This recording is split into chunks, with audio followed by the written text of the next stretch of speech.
no al poder, no al placer, no a la gloria, la libertad, solo la libertad. Esta frase, porque claro, el poder, el placer y la gloria son las grandes tentaciones mundanas, por así decir, pero la libertad es la clave para ser persona, ¿no? Es lo que estamos llamados a ser, ¿no? Y el camino para eso es la verdad.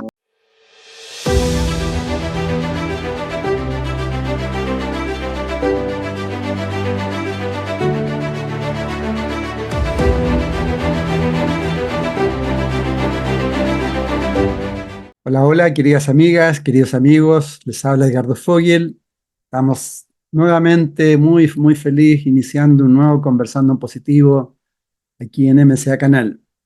Como siempre, deseándoles que estén muy bien en estos tiempos de muchísima transformación, tiempos de cambios, tiempos también de oscuridad, de mucha luz, tiempos donde tenemos que estar cada día más despiertos. Y de eso trata un poco este programa y también agradecerles a todos, ya estamos llegando a 130.000 suscriptores en nuestro canal, lo cual nos tiene muy contentos. Quiero agradecerles a todos también sus comentarios, sus agradecimientos, lo que van sintiendo, etcétera, etcétera.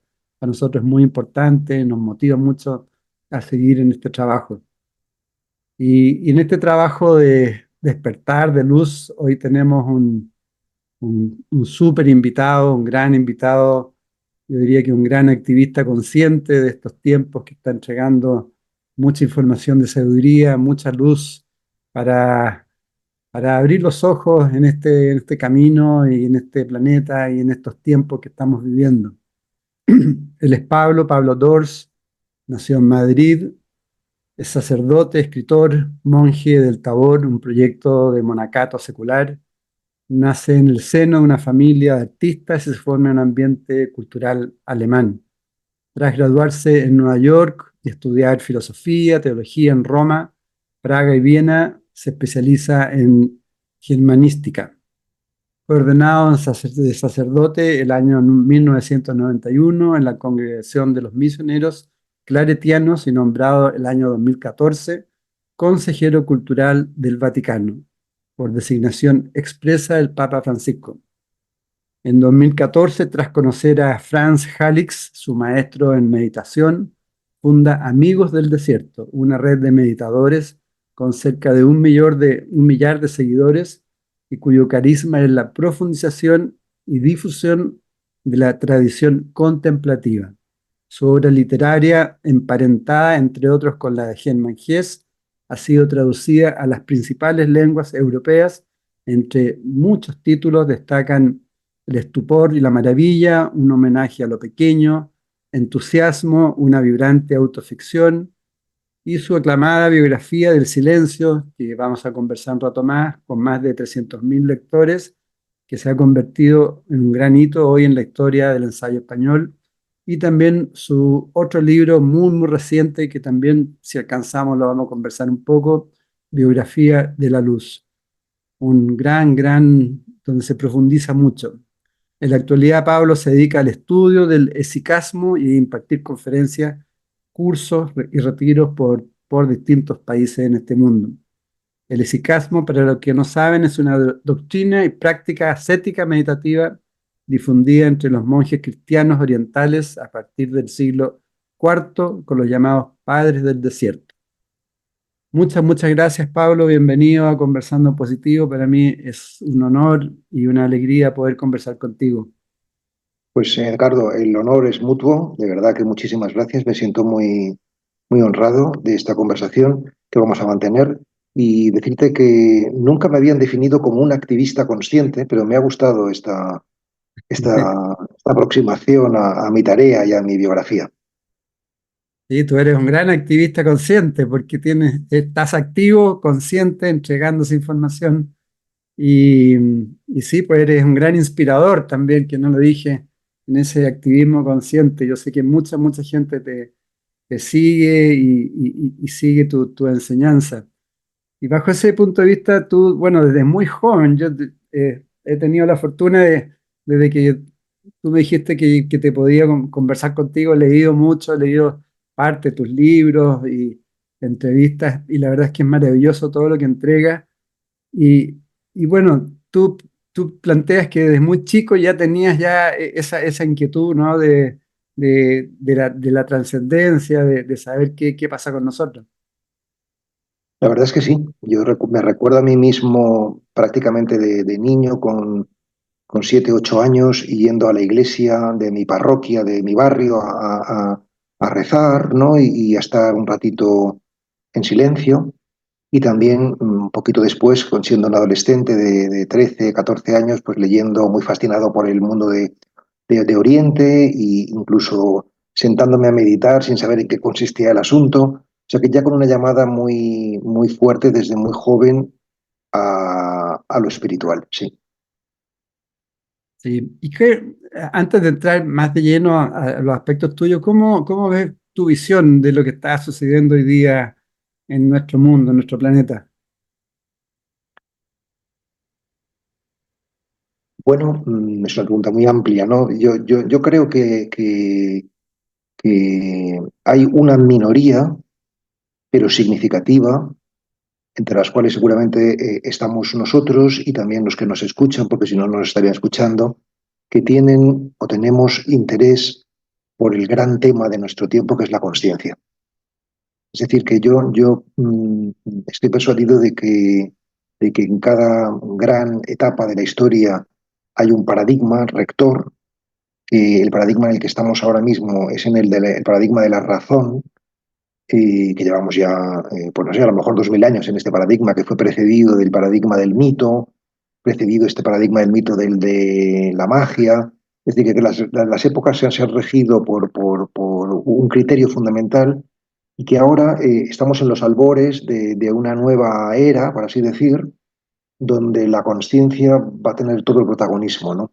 Y cuando digo esto, pues no quiero decir algo irracional, sino transracional, que incluye la razón, pero también la trasciende, y seguramente por eso estamos hablando de esto. Entonces yo tengo una visión muy esperanzada, porque aunque sea una minoría, creo que esa minoría puede ser una minoría que vaya poco a poco arrastrando al resto de la humanidad hacia un mundo mejor. Por tanto, a pesar de que hay mucha oscuridad en este mundo, quizás, pues no sé, un 80% de oscuridad, pero ese 20% de luminosidad yo creo que terminará por imponerse y por... Es decir, que mi visión es muy esperanzada.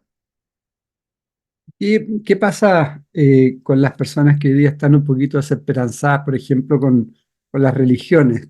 ¿Cómo ves tú el tema religioso relacionado a las religiones? Yo siempre digo que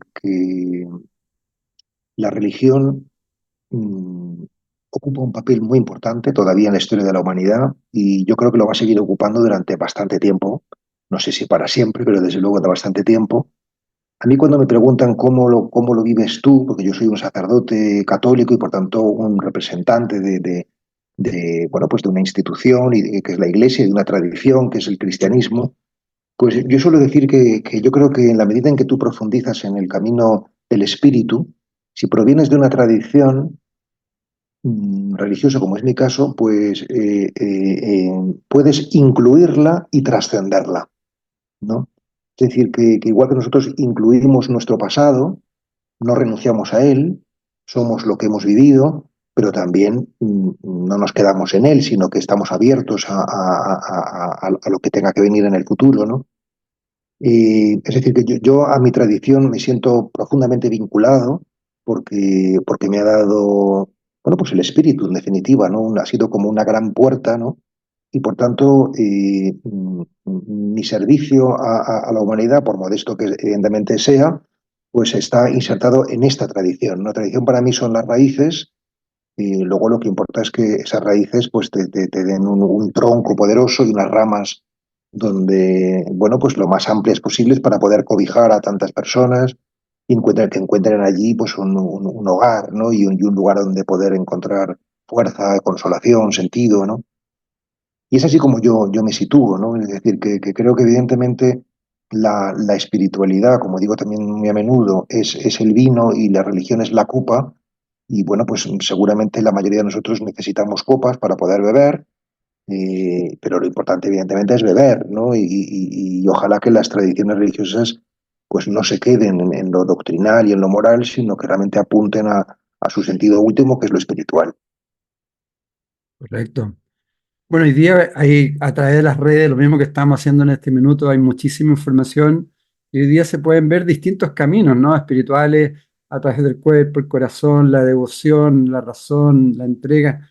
¿Cómo ves esa cualquier cantidad de información que hoy día se transmite, que muchas veces puede estar distorsionada, uno la puede entender de una forma, otra persona la entiende de otra forma? ¿Cómo ves los distintos caminos que se están dando?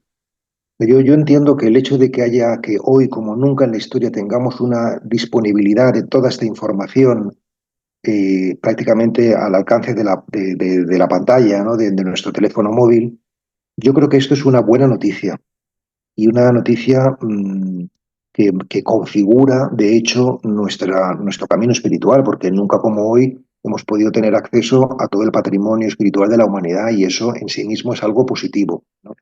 El riesgo es que la cantidad de información no contribuya a la calidad de la opción personal y pueda generar pues lo que seguramente está generando en cierto sentido y es un cierto turismo espiritual, cambiar de una cosa a la otra, no permanecer en ningún camino, mm, bichear, como dice la gente, no pasar de una cosa a la otra, pero sin estabilidad, ¿no? Y entonces ese es el riesgo más grande, ¿no? Yo, Edgardo, propongo, para evitar esto, propongo lo que llamo, bueno, no soy yo el que ha inventado esta expresión, sino Ken Wilber, que es un filósofo, como seguramente mucha gente conoce, de la conciencia, pues seguramente el más importante de Estados Unidos, ya con una obra muy amplia. Yo propongo lo que se llama una espiritualidad integral, ¿no? Y esto no significa un sincretismo, es decir, un mezclar las tradiciones, sino significa que desde una cepa madre, una tradición, en mi caso es la cristiana, acoger toda la sabiduría oriental y occidental que se haya podido generar a lo largo de la historia y que se refiere al crecimiento personal, al desarrollo mm, del ser humano, ¿no? Y yo practico esto, esta hospitalidad con criterio, y me parece que, bueno, pues que es un camino muy bonito y muy necesario, porque como también he afirmado muchas veces, no se puede ser religioso sin ser interreligioso en nuestro mundo, ¿no? Y que tenemos que tener esa capacidad de no ser simplemente etnocéntricos, autoafirmando lo propio, sino también mundicéntricos, acogiendo a todos, ¿no? Porque al fin y al cabo el camino espiritual es para poner el foco en el fondo de la cuestión, no en las formas, ¿no? Las Claro. formas tienen que llevarnos al fondo, ¿no? Pero realmente lo más importante no es que seamos hombres, mujeres, blancos, negros, cristianos o agnósticos, sino que realmente somos personas, tenemos un corazón, somos hijos de Dios, por decirlo en el lenguaje cristiano tradicional, y, y por tanto apuntar al fondo es lo esencial, ¿no? Ojalá que nuestras formas nos lleven al fondo. Yo creo que ese es el misterio de Jesucristo, ¿no? Jesús es la forma y Cristo es el fondo, ¿no? Y por eso también pienso que puede ser interesante, sin negar lo cristiano, sin negar lo cristiano, apuntar a lo crístico. ¿No? Porque claro, lo cristiano hace referencia a una religión y lo crístico hace referencia a Cristo, ¿no? Que incluye la religión cristiana, pero la trasciende. Una vez más, estos dos verbos de incluir y trascender, ¿no? Correcto. Y ya que estás hablando de Jesucristo, ¿cuál para ti, cuál son como las principales enseñanzas que Él te ha dejado? Pues esa sí que es una grandísima pregunta, ¿no? Porque yo estoy enamorado de Jesús de Nazaret, el Cristo. Para mí es el referente absoluto, ¿no? Y por decir dos o tres enseñanzas fundamentales, quizás la primera que me viene a la cabeza cuando me lo has preguntado es busca primero el reino de Dios y lo demás se te dará por añadidura, ¿no? Que es tanto como decir que el mejor servicio que podemos prestar a la humanidad es nuestro crecimiento interior. Que si ponemos el foco en lo espiritual, todo lo demás se va colocando, ¿no? O sea que si nos preocupamos por Él, por Dios, Dios se preocupa por nosotros, ¿no? Y por tanto no gastar tanta energía en lo que no es sustancial, sino más bien accidental, ¿no? Esta sería como una enseñanza fundamentalísima, ¿no? Quizás una segunda enseñanza no es que sea una jerarquía, sino que las digo conforme se me Ya, van viniendo a la claro. cabeza y al corazón.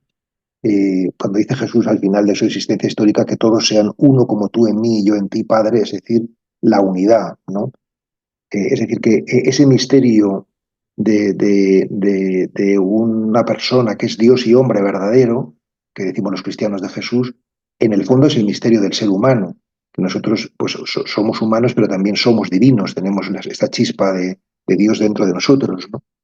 Y por tanto, que la aspiración máxima es la unidad y por tanto que el principal problema es la división, la fractura, ¿no? Y que todo lo que con toda modestia, pues intento trabajar es justamente esto, ¿no? En unificar, en reconciliar, en unir y no en separar, ¿no? Me interesa pues todo lo que une, no lo que separa, ¿no? Y por decir una tercera, mm, la verdad nos hace libres, ¿no? Es decir, Mm. que creo que, como decía Pessoa, Fernando Pessoa, el famoso escritor portugués, que yo tengo así como un lema personal, él escribió, no al poder, no al placer, no a la gloria, la libertad, solo la libertad, ¿no? Entonces a mí me gusta mucho esta, esta frase porque, claro, el poder, el placer y la gloria son las grandes tentaciones mundanas, por así decir, pero la libertad es la clave para ser persona, ¿no? Es ser lo que estamos llamados a ser, ¿no? Y el camino para eso es la verdad, ¿no? Necesitamos contenidos de verdad que nos ayuden a ser libres, que es aquello a lo que estamos llamados, ¿no? Y esta es Mm. para mí otra enseñanza fundamental de Cristo, ¿no? Y sobre Cristo podría seguir hablando porque, bueno, de hecho, he escrito este libro que tú antes has mencionado, que se llama Biografía de la Luz, donde lo que hago es justamente una relectura en clave Sí, de conciencia, en clave de interioridad, en clave mística, del mensaje y la figura de Jesús. sí, una maravilla el libro. Después lo podemos tocar un poco, algunos puntos, pero hablando de la libertad que tú planteas, eh, hoy día, tú lo planteas también en los libros, todos nos estamos desconectando principalmente, estamos funcionando casi como sonámbulos, ¿no? En forma mecánica. ¿Qué está pasando ahí? Tú, de hecho, tú planteas que, tú dices, me tuve que familiarizar con mis sensaciones corporales y clasificar mis pensamientos, sentimientos y emociones. eh, Estar atento a las propias distracciones es mucho más complicado de lo que uno se imagina. Hoy día con ese gran loro que tenemos que nos está permanentemente hablando, nos saca. Quizás primero te quería hacer la pregunta que, en el fondo, de acuerdo a eso, ¿qué es lo que no somos y que creemos que somos? Sí, sí, sí. Bueno, pues es una pregunta maravillosa y muy esencial. Yo comprendo que estas respuestas tienen que ser necesariamente breves, son como píldoras, pero quizás algo pueda resonar en alguien y entonces ya merecerá la pena, ¿no? Yo en realidad, Edgardo, soy un discípulo, soy un aprendiz, soy una persona que está en el camino y, y siento que me queda mucho camino por andar. Bueno, el que Dios quiera, evidentemente, pero una cosa sí he ido comprendiendo y lo voy a transmitir así, tal cual, ¿no? Y es que yo no soy mi cuerpo, yo no soy mi mente, sino que soy, por decirlo como lo diría Jung, el yo profundo, ¿no? O como lo diría Ramana Maharshi, el sí mismo, ¿no? O como lo dice la tradición cristiana, el alma, ¿no? Y, es decir, que la dimensión corporal y dimensión mental, la corporeidad y la personalidad son vehículos, pero no es la sustancia última y más definitiva, ¿no? De lo que es el ser humano, ¿no? Y yo a esto he ido llegando y sigo llegando, porque no es que ya sea una adquisición eh, completa y total y cerrada, ¿no? Fundamentalmente, en primera instancia, por la vía devocional, que fue la que me enseñaron mis padres y mis primeros maestros, ¿no? Y luego por la vía contemplativa y también por la vía cognitiva.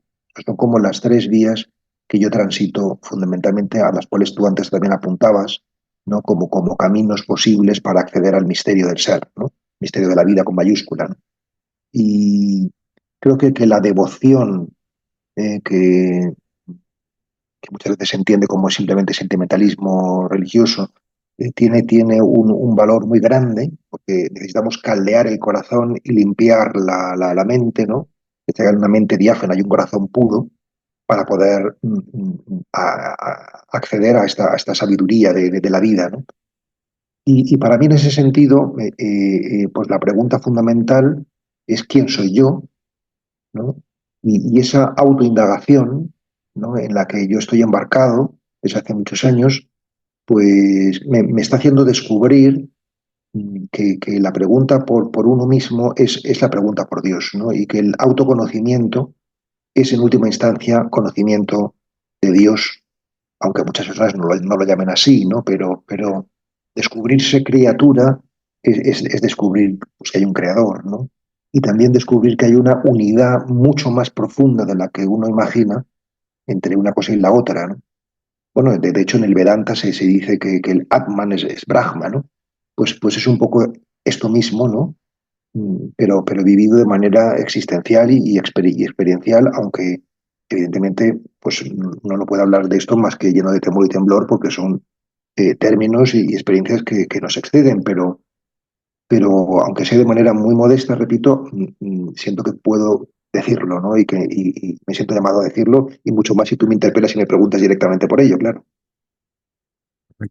Pero el principal trabajo, entonces, por lo que tú planteas, interno, espiritual, parte con el autoconocimiento, ¿no? El conocer que toda esa parte mecánica, automática, todo eso que tenemos con los dogmas, con las ideologías, un poco ir saliendo de eso para ir conectarnos un poco a nuestra esencia, ¿no? O sea, es decir, el camino contemplativo, el camino de la meditación, que es el que yo practico sustancialmente, es un camino necesariamente de purgación, de limpieza, ¿no? De limpieza de todo aquello que se ha adherido a ti y que tú no eres, ¿no? Eh, Tú no eres tus emociones, sino que las emociones van y vienen. Tú no eres tus pensamientos, sino que tus pensamientos también son cambiantes. Tú no eres tus sentimientos, sino que son subproductos de tus pensamientos, y que tú sientes conforme piensas y por tanto, si sufres es porque piensas en realidad de una manera equivocada y eso significa que el camino espiritual supone una reconfiguración neuronal, es decir, una manera de pensar el mundo de manera diferente y apunto a donde me estás tú conduciendo, o al menos eso tengo la impresión, eh, también supone una reconfiguración de tus creencias Mm. y de tus identidades, que esto es casi siempre lo más difícil, ¿no? De tus creencias, porque no hay un camino místico o un camino interior que no ponga, que no obliga a un reseteo religioso muy completo. O sea, para mí ha habido una reconfiguración de mi propio credo muy grande, ¿no? Creo que ahora sé con más hondura y con más esencialidad aquello en lo que creo, ¿no? Aquello en lo que experimento, ¿no? O sea, mi trabajo es el de transformar las creencias en experiencias, ¿no? Mm. Para que sea todo muy experimental, ¿no? Muy testado, ¿no? Uno pueda entrenarse en este conocimiento, ¿no? Y por último, identidades, porque, bueno, en la vida tendemos casi todos, por no decir la inmensa mayoría, ¿no? A identificarnos con aquello que hacemos, ¿no? Para mí, durante mucho tiempo, por lo esencial era ser escritor y ser sacerdote, ¿no? Y así como la gente me presenta, tú me has presentado así, como un escritor, un sacerdote, pero sin embargo hoy sé que esto es algo que yo hago, pero que no soy. Yo podría no escribir más y no celebrar ninguna Eucaristía más, y sin embargo, pues yo seguiría siendo quien soy, ¿no? Y por tanto, mi identidad ha necesitado poner en tela de juicio eso en lo que yo me he agarrado durante décadas, ¿no? Y por eso es una aventura, porque supone irse desnudando de todo hasta que realmente pues, conoces lo que hablábamos antes, que es la libertad, ¿no? Que no tener ningún rol. Pero para eso tienes que desapegarte mucho bueno, pues de la necesidad o del deseo fundamental del ser humano, que es la aprobación ajena. O sea, Mm. pensar que dependemos de los demás para ser, cuando realmente no es así, ¿no? O sea, eso es una maravilla poder liberarse de esa carga, ¿no? De la opinión ajena, ¿no? Es decir, que yo te hablo ahora con mucha libertad en el sentido de que realmente me es indiferente que la gente pues me aplaude o me tire de tomates, o sea, que cada uno haga lo que le parezca oportuno, ¿no? Es decir, Sí, que mi confianza en Dios y en la vida no depende de que, como dicen ahora, tenga muchos likes o no tenga ninguno, ¿no? cierto. Gran trabajo el que tú planteas, y es cierto, cuando uno le pregunta algo a alguna persona, quién eres o qué es lo que hace, bueno, yo soy doctor, yo soy abogado, yo soy esto, yo soy lo otro, pero en el fondo no es lo que somos, esencialmente. De hecho, tú tienes Yo- frases muy bonitas en distintos, en los libros, todo. Una de esas, de lo que estás hablando ahora, tú dices, pensamos mucho la vida, pero la vivimos poco. Está así, relacionado con lo que estás transmitiendo ahora de la importancia de las experiencias, ¿no? sí, creo que la tentación mental, ¿no? O intelectual es muy fuerte, sobre todo para los hombres de letras, ¿no? Como es mi caso, porque yo soy un hombre de libros, ¿no? Que he estado pues estudiando mucho y he escrito mis propios libros, he sido y soy un enamorado de la literatura. Y, bueno, esa es una gran tentación, ¿no? Pensar que porque lo tienes en la cabeza lo has integrado y no es así en absoluto, ¿no? Es decir, Mm. que siempre digo que para el camino espiritual hay dos arquetipos muy peligrosos y es el intelectual y el sacerdote.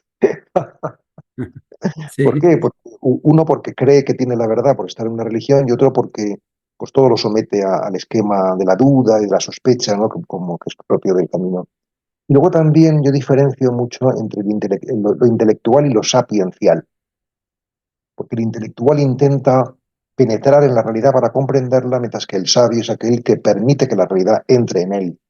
Es muy diferente. Entonces no es una actitud tan activa, sino más contemplativa o más receptiva, y eso es lo que yo he intentado pues trabajar sobre todo estos últimos 20 años, ¿no? Esa actitud más receptiva, ¿no? O sea que aunque dedico mucho tiempo a leer y a estudiar, dedico más tiempo a meditar y a escuchar. Porque parece que es esencial este cambio, más receptivo. y de hecho tú haces la pregunta de dónde viene lo que nace en la mente, qué hay entre la muerte de algo y el nacimiento de otra cosa. Es importante eso en la meditación, ¿no? O sea, el darse cuenta de ese nacimiento y de esa muerte, de ese intermedio que hay. Sí, una parte de la meditación, no toda ella, pero una parte de la meditación es observar los pensamientos, ¿no? Justamente ver cómo son inconsistentes. Y yo durante un tiempo trabajé también el mundo de los koan, del Zen. Incluso el año pasado estuve con un sacerdote Zen haciendo un curso personalizado con él, trabajando distintos koan. Y lo saco a colación porque, porque el trabajo del koan lo que hace justamente es colocarte en un lugar de no mente. Te rompe el esquema racional de acercamiento, de aproximación a la realidad y te deja descolocado, desconcertado, ¿no? Ese desconcierto, ese no saber cómo afrontar algo, permanecer ahí lo máximo que tú puedas, eso es muy fecundo desde un punto de vista espiritual porque te introduce en el no saber, ¿no? En ese vacío, en ese precipicio, Mm. ¿no? Que resulta muy incómodo, pero es muy fecundo, ¿no? O sea, y entonces cuanto más tiempo consigue uno estar ahí, eh, sientes, experimentas que creces más, que eres más libre. En fin, todo esto es una manera metafórica de hablar, porque iba a decir, por ejemplo, ahora es como saltar sin red, ¿no? O sea, sin saber que hay una red debajo, ¿no? Claro. Y yo creo que es algo muy interesante, ¿no? Que no tenemos algunos maestros, pero no tampoco tantos, ¿eh? Por lo menos en un lenguaje accesible, porque a veces resulta todo muy hermético y necesitamos que nos traduzcan en nuestro lenguaje, pues eso, esa sabiduría, ¿no? Que tienen algunos místicos. Correcto. Tú planteas, Pablo, también en que tú has tenido como experiencia muchas cosas, muchas actividades, libros, viajes, etcétera. Y tú has visto, bueno, y lo que está sucediendo hoy día también en la sociedad, que nos vamos aturdiendo de tanta actividad, de tanto movimiento, de tanta búsqueda de información. Y tú planteas que el alma se alimenta si el ritmo de lo que se la brinda es pausado. La importancia de hacer pausa, ¿no? en cada día, cada momento, pararse, minutos, etcétera. Sí, sí, sí. Bueno, yo de hecho, antes de conectarme en esta conversación, tengo el privilegio de tener una terraza en mi casa, me he sentado 5 o 10 minutos para no hacer nada, ¿no? Para ya no digo meditar o escribir, sino nada, nada, simplemente sentado sin nada, ¿no? Y esta práctica de hacer una pausa, ¿no? Para no hacer nada, que es diferente del meditar o es diferente de rezar u otras cosas que también podemos practicar, pero yo creo que es muy saludable, ¿no? Igual que también es muy saludable espiritualmente mm, la lentitud, ¿no? Hacer algo despacio cada día, ¿no? Aunque sea, no sé, pues poner orden en tu armario, ¿no? O lavarte los Sí. dientes, o cualquier actividad, mm, hacerla despacio te va educando, te va educando, ¿no? Yo soy bastante disciplinado, ¿no? Soy un monje realmente, ¿no? Aunque viva muy en el mundo, porque también soy un monje secular, ¿no? Y por tanto tengo también mucha actividad, pero soy muy respetuoso con mis tiempos, tanto diarios como anuales, ¿no? O sea que todos los años yo me hago varios retiros más o menos largos, ¿no? De desconexión total, ¿no? Hablo de subir y bajar la montaña, ¿no? De que es importante apartarse del mundo, pero luego volver, pero el apartamiento tiene que ser real, ¿no? Y para que luego la vuelta sea desde esta conexión, ¿no? También lo digo de esta manera, ¿no? Que hay que estar en la cima para descubrir que la cima la tenemos dentro, ¿no? Sí, Ujú. siempre podemos estar en la cima dentro, pero claro, para eso hay que estar a veces físicamente en la cima para activar ese conocimiento, ¿no? No sé si me he explicado. Sí, lo que tú planteas, Pablo, es como los grandes problemas que hoy tenemos, ¿no? Estamos muy dispersos y eso es lo que nos hace olvidarnos de lo que somos esencialmente y ahí nos vamos perdiendo. ¿Cuál crees tú que es el principal problema de eso? ¿Las redes, el sistema, cómo estamos funcionando? Porque estamos como muy perdidos, ¿no? Yo creo que sí, que estamos muy perdidos en el sentido de que la tecnología, sobre todo Internet, ¿no? Que se ha convertido en casi en un símbolo de Dios, Internet, porque de alguna manera todos estamos ahí, ¿no? Pues es un instrumento muy maravilloso porque nos permite esa conexión de unidad, pero también peligroso porque nos saca permanentemente fuera y por tanto destruye esa dinámica de exterioridad e interioridad, expirar, inspirar, ¿no? Esa dinámica de fuera adentro, que es la vida, ¿no? Que es la vida misma, ¿no? Estamos siempre fuera, ¿no? Y por eso nos cuesta volver a casa, ¿no? Y entonces, bueno, sí, yo creo que el problema es este, si bien, bueno, yo ahora mismo, por ejemplo, ayer terminé un retiro con 40 jóvenes de 18 a 30 años y sin teléfonos móviles, desconectados 40 horas por completo, y para ellos ha sido muy bonito, aunque difícil para muchos, ¿no?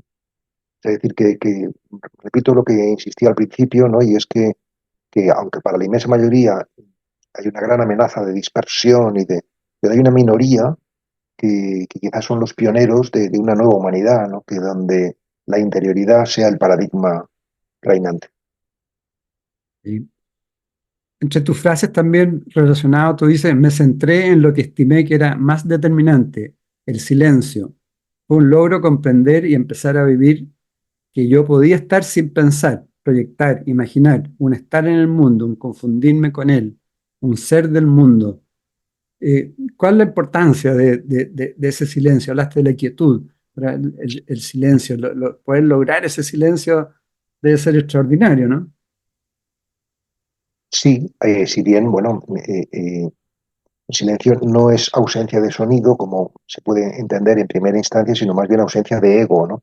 Pero lo que es maravilloso es no tener ego, ¿no? O tener muy poco ego, ¿no? Es decir, no necesitar autoafirmación permanentemente, ¿no? Ni apropiarse de las cosas, ¿no?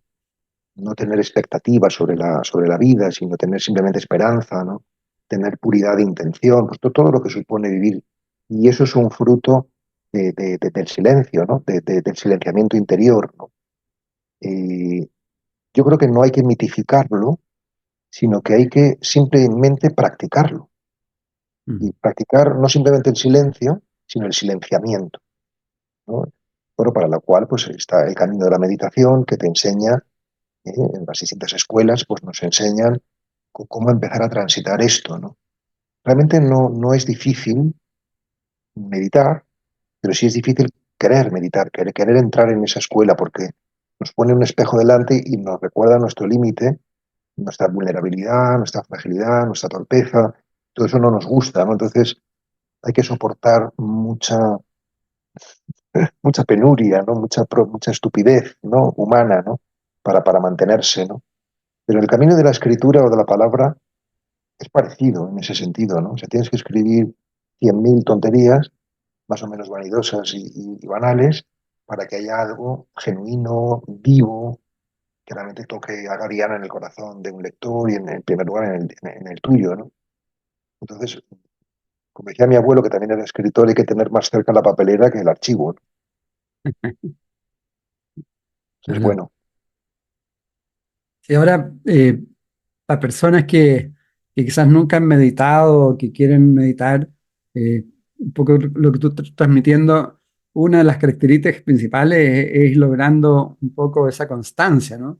Y algo de disciplina hasta ir logrando, hasta ya sentir que la meditación está haciendo ya un aporte, como, tal como tú planteas, que tus beneficios con la meditación han sido amor a la naturaleza, afición a la montaña, disminución de la lectura, cuidado de la alimentación, nuevas amistades. O sea, has tenido una serie muestras un montón de beneficios que va entregando la meditación, pero al principio es complejo. O sea, el máximo beneficio, Edgardo, es el amor a los demás.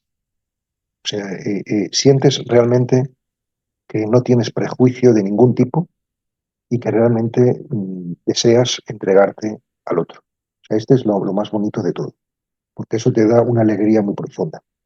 Todo lo demás es estupendo, pero realmente el trabajo interior, el sentido final es vivir en el amor, es decir, vivir entregado, ¿no? Vivir sin agenda propia, ¿no? Sin pretensiones personales, ¿no?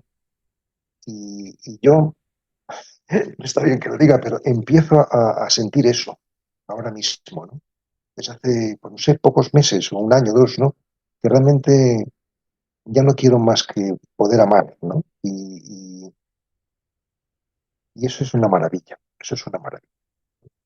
Eso te da una alegría muy hermosa, muy profunda, ¿no?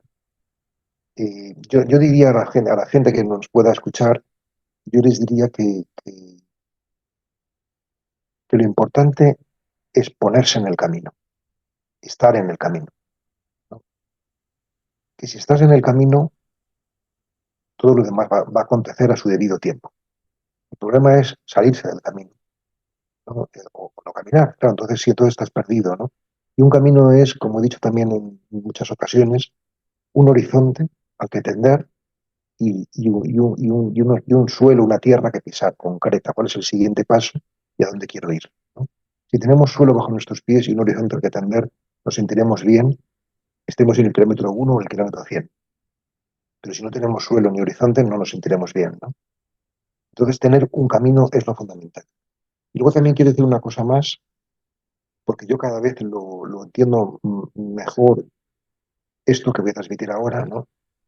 Y es que para aprender, para empezar un camino espiritual o interior, es muy importante, por no decir lo más sustancial de todo, fiarte de alguien, que puede ser una persona, puede ser un libro, puede ser un grupo, una escuela, o sea, no caminar solo, fiarte de alguien, ¿no? Entrar en una escuela, entrar en una propuesta concreta, ¿no? Porque nosotros queremos mm, pisarlo y comerlo nosotros solos, pero esto no funciona así, ¿no? O sea, igual que nosotros no nacemos a la vida solos, sino que nacemos con un padre y una madre que nos conciben, engendran y educan, ¿no? Tampoco nacemos a la conciencia, a la vida con mayúscula, solos, sino con un maestro, una maestra que nos engendran, ¿no? Que nos dan esta conciencia, ¿no? Y por eso cada vez subrayo más esto, ¿no?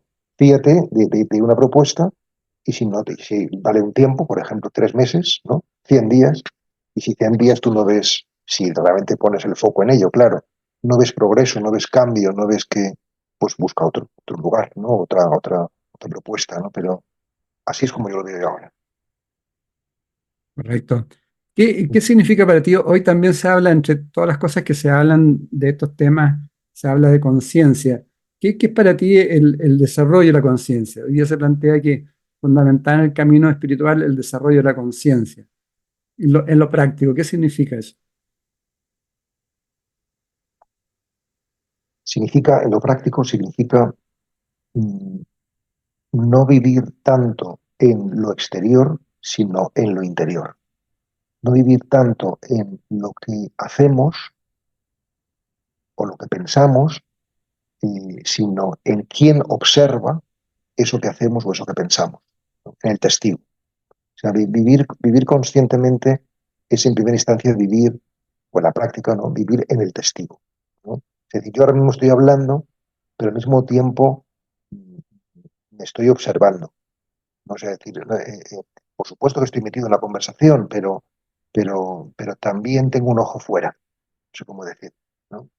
Sí. Y eso te permite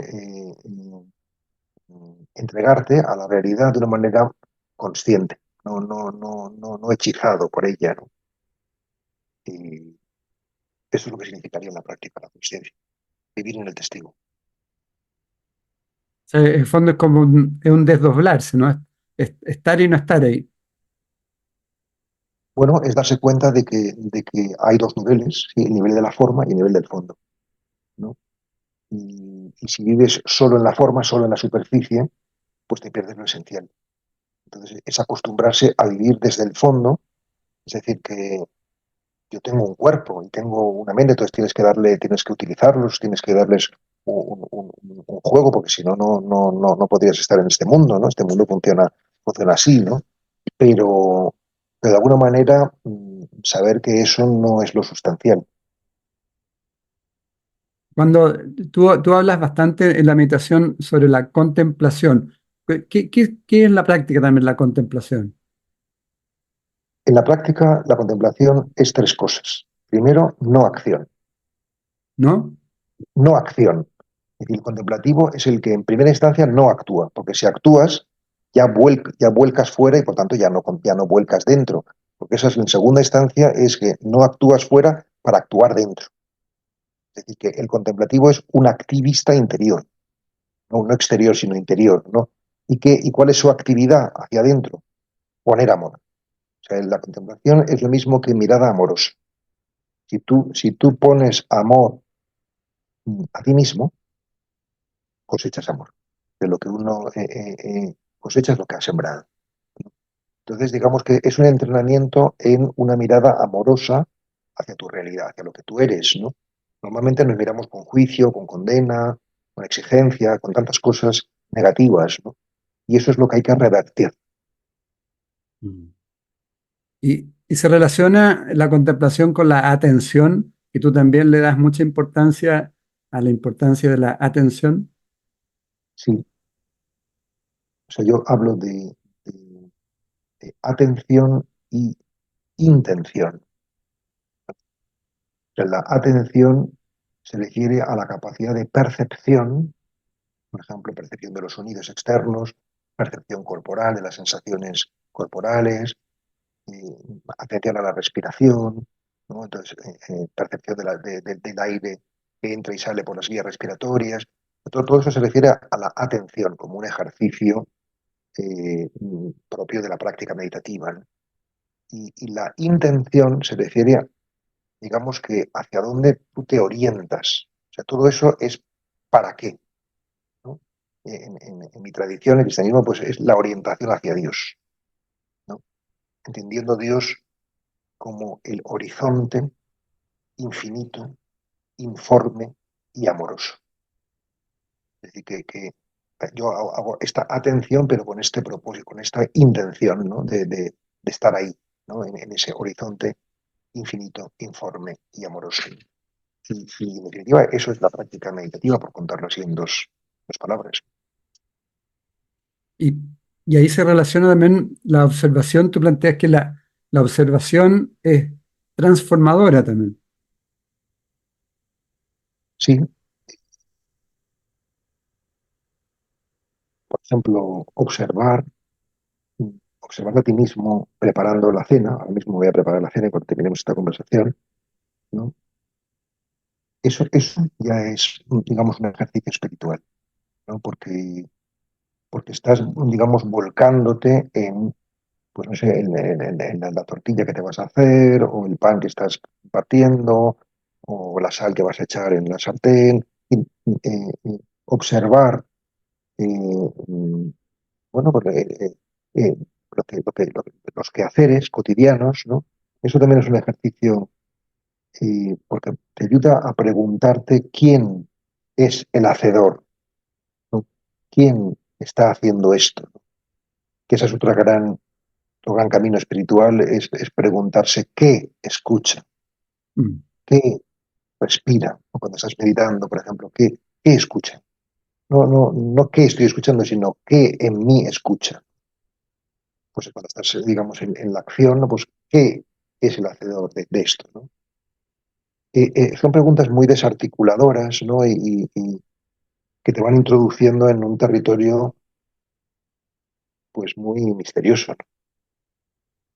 De todas maneras. Sí, bueno, también tú planteas que el hombre empieza a vivir en la medida que el ser humano deja de soñar consigo mismo. O sea, que empezamos a ver fruta cuando dejamos de construir castillos en el aire. Soñamos mucho, funcionamos mucho con la imaginación, nos vamos en la bola, como se dice, ¿no? Sí. Yo tengo muchos libros sobre este asunto de la ilusión, ¿no? De la ilusión en sentido Mm. positivo, ¿no? De ilusionarse, ¿no? No de ser un iluso, sino de... Y creo que además es un instrumento de trabajo para el escritor de ficción, ¿no? Yo he escrito muchas novelas y relatos y tienes que fabular, ¿no? Que al fin y al cabo la escritura creativa, pues es memoria y fantasía. Memoria para recordar y fantasía para elaborar todo ese material, ¿no? Y darle una forma, pues, expresiva, ¿no? Y entonces, ¿cuál era la pregunta sobre si la imaginación es importante? ¿Sí? Esa era la pregunta. Si la imaginación es importante. Bueno, la imaginación Sí, tiene no, un... claro, que nos dejamos llevar muchas veces Ah, con sí, la sí. imaginación, etcétera, etcétera, Sí. y ahí como que perdemos también la noción del presente. Es decir, que por una parte, o sea, si la imaginación nos saca de la realidad y no nos remite de nuevo a ella, entonces es perniciosa. Pero si nos saca y nos devuelve con más fuerza, o sea, por ejemplo, si yo imagino cómo puede ser el grupo de jóvenes del desierto que empezaron a hacer ahora mismo en Madrid, pues esa imaginación también es poderosa porque de alguna manera Sí, se conjura luego para hacerlo posible, o sea, lo necesitamos también, ¿no? Pero si te quedas en la ensoñación, evidentemente no. O sea, que no se trata tampoco de demonizar la correcto. imaginación como si fuese algo malo, todo lo contrario. Yo creo que esa proyección puede ser también muy poderosa. Tienes que, de alguna forma, ensoñar, en el mejor sentido de la palabra, aquello que deseas para conjurarlo en la realidad, ¿no? Y que se haga concreto, ¿no? Por supuesto. Bueno, en todo esto siempre hay un equilibrio, ¿no? Hay que buscar equilibrio, no ser fanático, no entrar en los fanatismos de uno o de otro concepto. Claro, sí, sí, sí. Bueno, para eso también ayuda mucho, pues, hablar con los demás, ¿no? Para escuchar también otras opiniones y para ver qué eco tiene lo que tú piensas, sientes o vives en nosotros, ¿no? Y sobre todo también para verificar qué frutos da, porque al fin y al cabo podemos hacer muchas cábalas, muchas especulaciones, pero lo esencial es si nuestra manera de pensar, de sentir y de vivir produce frutos buenos, porque si produce frutos Claro. buenos, la cosa va bien. Si produce frutos no tan buenos, pues es que hay que revisarlo, ¿no? Y hablando también, volviendo un poco respecto a la meditación y a la conciencia, tú planteas que el fondo del océano digamos, hace un paralelo con el mar, el fondo del océano es la conciencia. Y toda la fauna y flora solo puede distinguirse cuando el mar está en calma, y no durante el oleaje y la tempestad de los océanos. O sea, esa es la importancia también de ir parando, ¿no? Para estar con el mar en calma y ahí conectarse con esa conciencia. quizás hoy no lo diría así porque me parece una forma de decirlo donde puedes quedarte en que hay que lograr una experiencia arrebatadora o muy extática en la meditación y realmente eso no es lo importante. O sea, tú puedes conseguir una gran serenidad y una gran luminosidad en una meditación o no. Pero lo importante es, como he dicho hace un rato, que en la vida ordinaria tú sientas amor hacia los demás y no solamente lo sientas, sino que lo expresas, ¿no? Y, y que veas y que veas la belleza que hay en todo. O sea, a mí, por ejemplo, me sorprendía que en este último retiro que he impartido, todo el mundo me parecía muy bien. O sea, no tenía ningún tipo de reserva hacia nadie, ¿no? Y por su aspecto, por su manera de hablar o por nada, ¿no? Y eso no es lo habitual, y no es casual. O sea, que tú, si todo te parece bien, es porque realmente estás bien dentro, ¿no? Y ese es el fruto de la meditación, más que sentir que de pronto, interiormente ves en una sentada tu flora y fauna interior, ¿no? Que sí, que puede haber alguna meditación con una gran, no sé, una gran... Yo he tenido alguna, ¿no? O sea, hace no mucho, hace unos cuantos meses, no muchos meses, tuve un momento de unificación, ¿no? Escuchando la música, pues sentía que la música era yo, que no estaba escuchando música, sino que yo era la música, ¿no? Pero eso es algo muy excepcional, por lo menos para mí. O sea, habrá gente que a lo mejor lo sienta muy habitualmente. Tengo algún amigo, ¿no? Algún meditador que lo siente con más frecuencia, ¿no? Sienten bastantes veces esa conexión, pero no importa. O sea, yo creo que grandes místicos, como por ejemplo Carlos de Foucault, al que yo sigo mucho, o mi propio maestro Franz Jarix, no han tenido, o al menos no nos han contado, experiencias particularmente, no sé, extáticas, y sin embargo han tenido una vida enormemente ejemplar. Tengo como Cuando, 5 minutos, no mucho más, ¿eh? sí, chuta, a tener que damos un poquito más, porque si no, va a quedar como entre medio. No, Eh, es que a las 9 tengo otra cosa, o sea, tengo una horita. Perdóname, Edgardo. vale. Eh, a ver, ¿por dónde voy resumiendo? Te quería preguntar, bueno, tu visión de lo que es la diferencia entre encarnación y resurrección, en términos conceptuales. Respiración y, Reencarnación y ah, resurrección. bueno, son las dos propuestas, digamos, de la vida más allá de la vida histórica, o de esta vida que tenemos ahora mismo, ¿no? O sea, en este plano, del budismo, es la reencarnación, ¿no? Y del hinduismo, y luego el cristianismo que hablamos de la resurrección, ¿no? Es decir, que en ambos casos hay experiencias sucesivas del alma. La diferencia está en que para los budistas y para los hinduistas esas experiencias sucesivas del alma son en esta tierra, en este planeta, ¿no? Mientras que para los cristianos esas experiencias sucesivas son en otro orden, ¿no? Que es lo que se llama el purgatorio, ¿no? O sea que el alma sigue creciendo, pero en otra realidad, ¿no?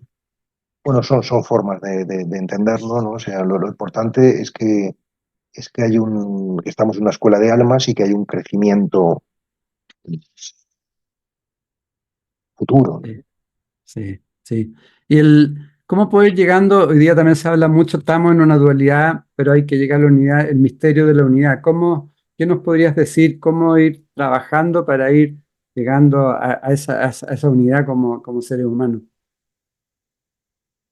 Bueno, ese es el propósito de trabajo espiritual en general, la experiencia de la unidad, ¿no? Como decía al principio, que todos sean uno, ¿no? Mm, Yo diría que el camino para la unidad es la pluralidad, aunque pueda parecer una contradicción. Es decir, que se trata de no rechazar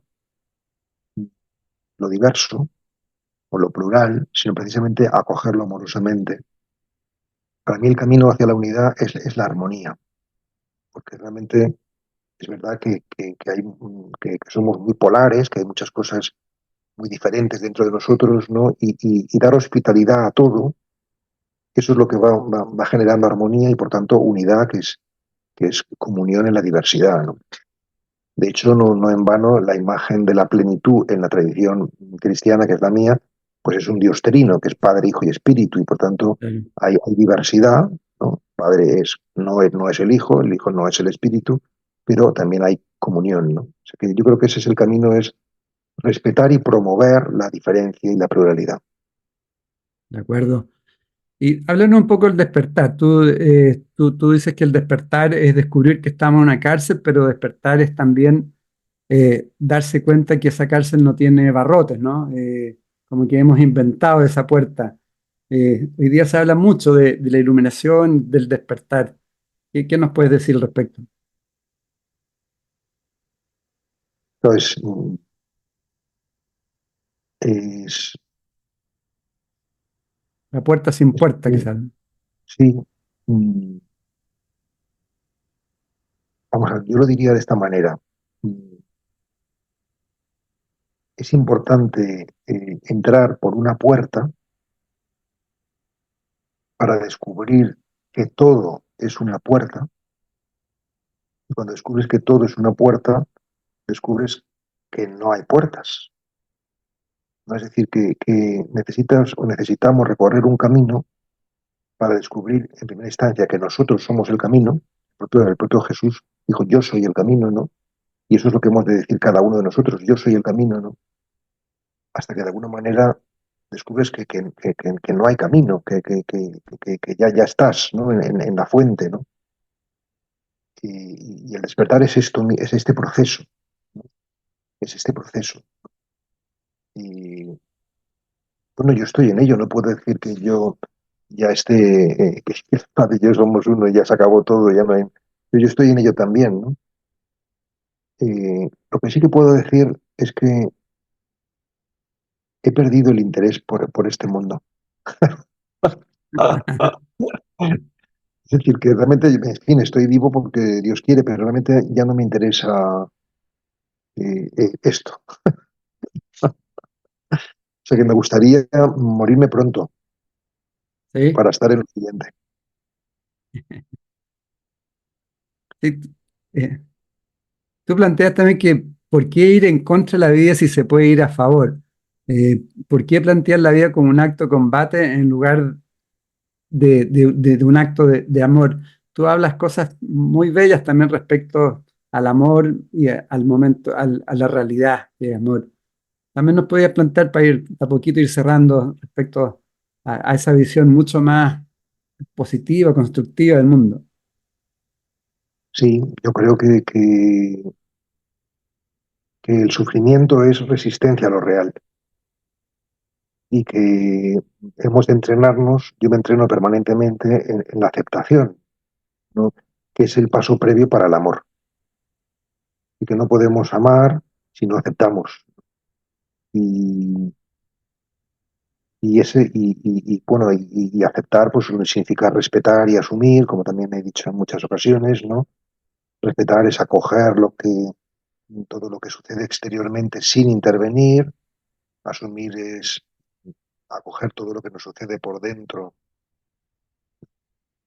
autorresponsabilizándonos, sabiendo que es nuestro, ¿no? Y que de esta manera, ejercitándonos, entrenándonos en esto, pues vamos entrando en esta lógica amorosa, que no tiene nada que ver con los sentimientos, hay que diferenciar bien entre amor y cariño, ¿no? O sea, el cariño es un sentimiento, pero el amor, yo puedo tener amor por mi enemigo, ¿no? Es decir, que comprendo dónde está, lo acepto, le acojo, ¿no? Y me pongo a su servicio y le deseo todo bien. Pero yo puedo hacer eso con mi enemigo, yo puedo desearle el bien y ponerme a su servicio. En cambio, no puedo tener sentimientos, en fin, de satisfacción, porque eso sería pedir algo que es insensato y que es irracional y que es inhumano. ¿cierto? ¿Y cuál es la importancia, bajo tu punto de vista, también como sacerdote, del poder de la oración? Yo creo muchísimo en la oración, porque la oración no es otra cosa que estar como decía Santa Teresa, ¿no? En tratos a solas con quien sabemos que nos ama, ¿no? Es decir, estar en presencia de Dios, eso es la oración, ¿no? Puede ser una oración vocal, más devocional, o puede ser una oración más contemplativa y por tanto más meditativa, ¿no? Pero para mí el gran tema de nuestro tiempo es la conciencia, y es lo mismo que decir en definitiva la oración, ¿no? La conciencia de qué, del misterio de Dios, del misterio de la vida con mayúscula, ¿no? Entonces, me interesa muchísimo, es lo que más me interesa, la Mm. oración y la conciencia. Bueno, querido Pablo, tú estás contra el tiempo. A ver si No, no, algún no momento, estamos en contra, sino a favor. Lo que o pasa es que sea, las cosas, bueno, sí, sí, si en algún despacio. momento podemos hablar de tu libro, La biografía de la luz, la verdad es que es muy hermoso y hay muchísima enseñanza. A Pablo lo pueden, tiene, tiene su blog, también están todos sus libros, etcétera. Y hay mucha En información realidad que no, pueden. el blog no se alimenta desde hace años, pero tengo una página de Amigos del Desierto, que es la Eso, nación que sí. yo fundé hace 10 años, y ahí hay pues muchas cosas, ¿no? Más o menos interesantes de todo lo que intento pues vivir, ¿no? Sí, amigosdeldesierto.org es el sitio de Pablo. Pablo Dor, si quieres, nos entregas, como este programa se llama Conversando en Positivo, entrégale tu último mensaje positivo a toda nuestra comunidad.